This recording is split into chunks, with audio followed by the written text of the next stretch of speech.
My husband's father insisted he handle our finances, claiming, "Women don't need to worry about money." When I refused, he smirked, "Then don't expect support."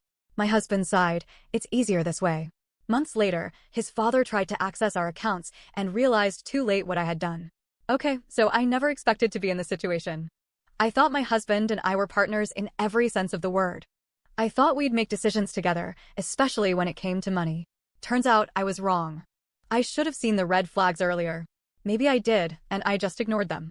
But when I got married to Alex, I didn't think I was also signing up for his father, Richard, to treat me like I was some helpless idiot who needed a man to handle things for me.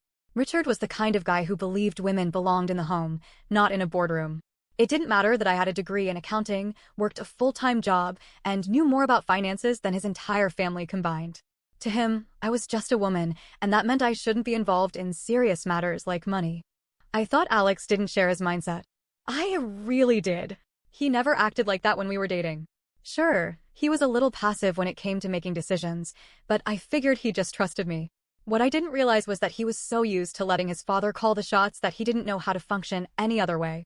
It all started right after we got married. We were sitting in Richard's massive leather-clad office, because of course he had an office in his house, even though he was retired, and he was swirling a glass of whiskey like he was some kind of Wall Street tycoon. "In our family," he said, "all smug and condescending, the men handle the money." I actually laughed because I thought he was joking. "That's nice," I said, "but Alex and I will handle our finances together." Richard didn't like that. He gave me this smirk like I was a child who just said I wanted to be an astronaut when I grew up. "Then don't expect any support." That's when I realized he wasn't just offering advice, he was issuing an ultimatum. Either I let him and Alex take control of our money, or I'd be on my own. Alex sighed. "It's easier this way," he muttered. Easier for who? Because it sure as hell wasn't easier for me. At first, it was little things. Alex would forget to tell me about bills he paid or money he moved between accounts. He started making financial decisions without me. It was always, "Oh, Dad thought this was a good idea," or "Dad says we should do it this way." I tried to brush it off. I told myself it wasn't a big deal. But then I noticed something. Our savings account, our joint savings account, was missing $15,000. I confronted Alex about it. "Where the hell did the money go?" "Oh," he said, like it was nothing. "Dad moved it into an investment." I just stared at him. "What do you mean Dad moved it?" He said it was a smart move. He's always handled the family's investments. I felt sick. "And you just let him?" Alex looked at me like I was the crazy one. Why wouldn't I? That was the moment I knew. I was married to a man who would always choose his father's authority over my partnership. So I stopped fighting it. At least, that's what I let them think. I opened a personal bank account. Quietly. Moved my direct deposit over. Every paycheck from that moment forward went into my private account instead of our joint one. I didn't say a word about it. But I wasn't done. I gathered every financial statement, every transaction, every email that mentioned Richard making financial moves without my consent.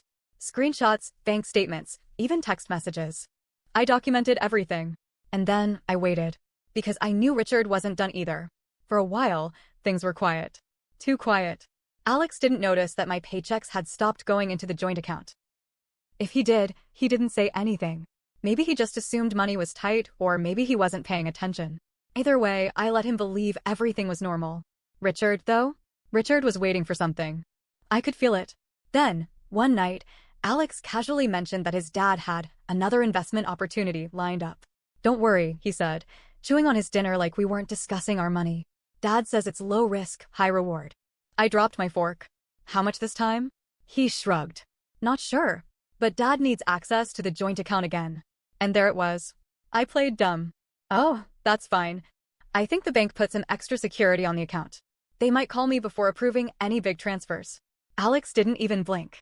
"Yeah, that makes sense. I'll let Dad know." I smiled, but inside, I was boiling. Richard was planning to drain our account again, and Alex was just letting him. But this time, I was ready. The next day, I went to the bank in person.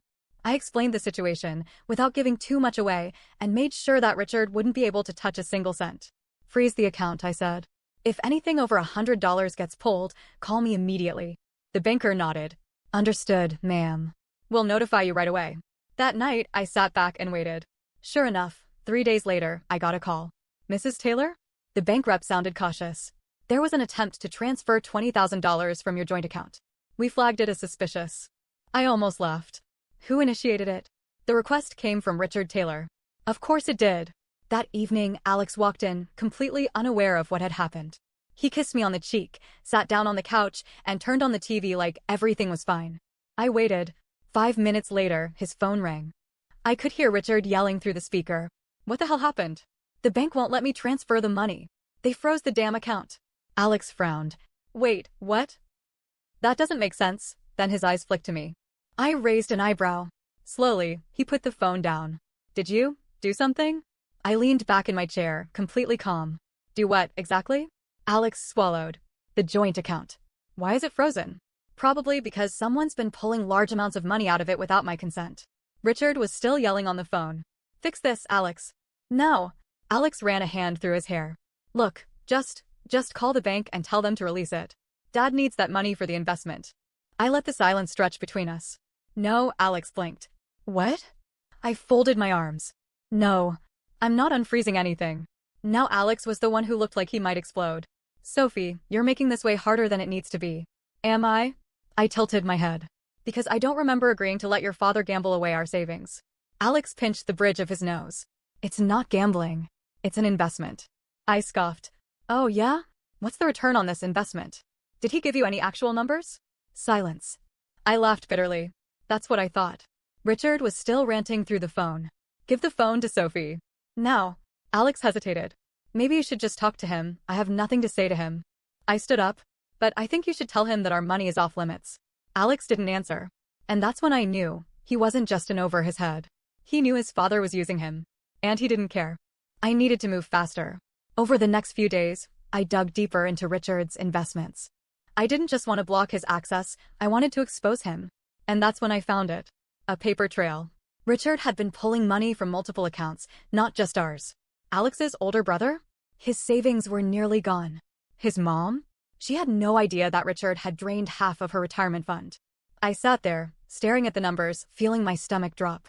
This wasn't just bad money management. This was theft. And Richard had been doing it for years. I sat at the kitchen table, staring at the numbers on my screen. My hands were shaking not from fear, but from pure rage. Richard hadn't just been dipping into our account. He had been stealing from everyone. Alex's brother, Daniel? His savings had been drained over the course of 2 years. His mother, Susan? She thought she had a comfortable retirement fund waiting for her. She didn't. Richard had bled her account dry. And then there was the biggest discovery. A business loan, taken out in Alex's name, for $50,000. My heart slammed against my ribs. I scrolled through the documents, my pulse hammering. The loan had been approved 6 months ago. The payments? Automatically deducted from our joint account, which meant Richard had been using our money to cover the repayments without Alex even noticing. And the worst part? The loan had defaulted last month. I checked the fine print. The remaining balance was still over $40,000. And guess who was on the hook for it? Alex. Not Richard. Alex. My whole body went cold. This wasn't just a bad investment. This was fraud. That night, I didn't say a word. I cooked dinner like everything was normal. I even smiled when Alex made some dumb joke about his coworker. But inside, I was seething. And then Richard called. I put my fork down and watched as Alex answered, putting it on speaker. Richard was furious. Alex, what the hell is going on? The bank says they flagged a transaction and now they're investigating. They froze the damn account again. Alex frowned. Investigating? What are you talking about? Richard let out a frustrated growl. Sophie must have called them again. That woman is ruining everything. I felt my jaw tighten. Alex rubbed his forehead. Dad, can you just calm down? What transaction got flagged? Richard hesitated. Then, in a much lower voice, he muttered, the loan payment. I saw the exact moment Alex's brain short-circuited. His eyes flicked to me, then back to the phone. Loan payment, he repeated, like he didn't understand the words. Richard sighed like he was talking to a slow child. Yes, the business loan. The one in your name. The blood drained from Alex's face. What do you mean my name? Oh, this was better than I could have planned. I leaned back in my chair, watching it all unfold. You took out a loan in my name? Alex shouted, standing up so fast his chair scraped against the floor. Richard sighed again. Look, it's not a big deal, not a big deal. Alex's breathing was sharp and uneven. Are you serious right now? When the hell did I sign for a loan? There was a long, terrible silence. Then Richard spoke, his voice eerily calm. I had to do it, son. The bank wouldn't approve it under my name. I had to clamp my mouth shut to stop myself from laughing. This idiot admitted it. On speaker, Alex looked like someone had hit him in the stomach. He sank back into his chair, gripping his hair. Dad, you committed fraud. Richard snapped. Watch your mouth, boy. I did this for the family. I've been handling finances for years, and you're acting like some ungrateful brat. I had heard enough. I grabbed Alex's phone and hung up. He just sat there, staring at the blank screen like he didn't even know where he was. And then, slowly, he turned to me. Sophie, he said, his voice hoarse. Did you know? I took a deep breath. I found out today. His hands were shaking. What do we do? I almost felt bad for him. Almost. But this was the man who let his father control our money. The man who told me to trust Richard. The man who let this happen. So I looked him in the eye and said, We don't do anything. I do. Richard had no idea what was coming. After I ended the call, Alex just sat there, his face pale, his hands gripping his head like he was physically holding himself together. I didn't comfort him. He wasn't the victim here. We weren't the victims. I wasn't just going to let Richard get away with this. I was going to ruin him. And I knew exactly how. The next day, I made a few phone calls. First, I called the bank. I forwarded every document I had, every sketchy transaction, every email that mentioned unauthorized transfers. I wanted it on record that Richard had been fraudulently using our money. Then, I called Daniel, Alex's brother. Sophie, he answered, sounding confused. What's up? Richard stole from you. Silence. What? I didn't sugarcoat it. Your savings. He's been pulling from it for 2 years. You need to check your accounts. I heard a rustling noise, followed by the sound of furious typing. Then, a sharp intake of breath. Oh my God, Daniel whispered. What the hell is this? He did the same to us. And to your mom. Daniel cursed. Are you kidding me? That's her retirement fund. She trusts him. She won't for long. Because I was about to expose everything. Richard was throwing a dinner party that night. Just family and a few of his business friends. He loved playing the part of the wise patriarch, the man who had built his empire from the ground up. I decided that was the perfect stage to destroy him. Alex didn't fight me when I told him we were going. He was still in a daze, still trying to process that his father had been lying to him for years. When we arrived, the house was buzzing with conversation. Richard was in his element, laughing with his golf buddies, whiskey in hand. His wife, Susan, was happily chatting with guests, oblivious to the financial wreckage Richard had left in his wake. I spotted Daniel near the kitchen. His jaw was tight, his hands clenched into fists. He had seen the bank statements. He knew. We made eye contact. I nodded. Game time. Richard spotted us and grinned. Ah, my boy and his lovely wife. Come in, have a drink. I smiled sweetly. Oh, I think we should all get a drink. We have a lot to discuss. Richard chuckled. Oh, something exciting? I tilted my head. You could say that. Daniel cleared his throat. Loudly. Hey, Dad? I checked my accounts today. The room quieted. Richard's grin faltered just a little. Oh, and? Daniel stepped forward. Turns out I'm missing about $70,000. A few murmurs spread through the guests. Richard let out a forced laugh. Son, I told you, I made some investments on your behalf. Oh, really? Daniel's voice was sharp. Because the bank thinks it was theft. Susan, still smiling, looked between them. What's going on?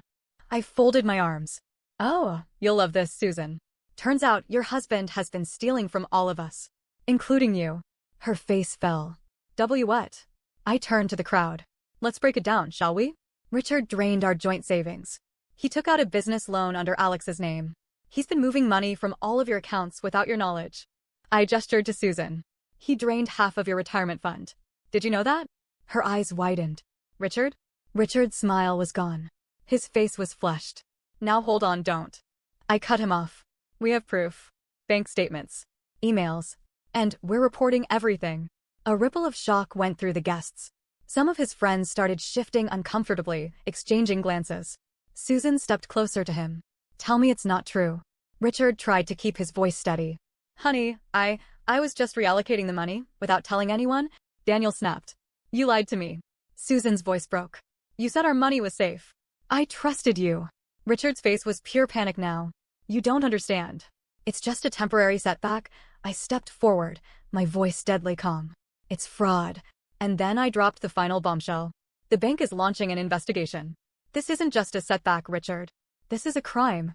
Gasps filled the room. And for the first time in his life, Richard looked scared. Richard tried everything to fix it. He begged. he shouted. He even tried to blame Alex. You let her do this to me, he snapped at him later, after the guests had awkwardly left. You let your own wife, tear this family apart. Alex just looked at him, hollow-eyed. You tore it apart. Susan packed a bag that night. She wasn't ready to talk, but she left. Daniel cut off contact completely. As for Alex, he broke down.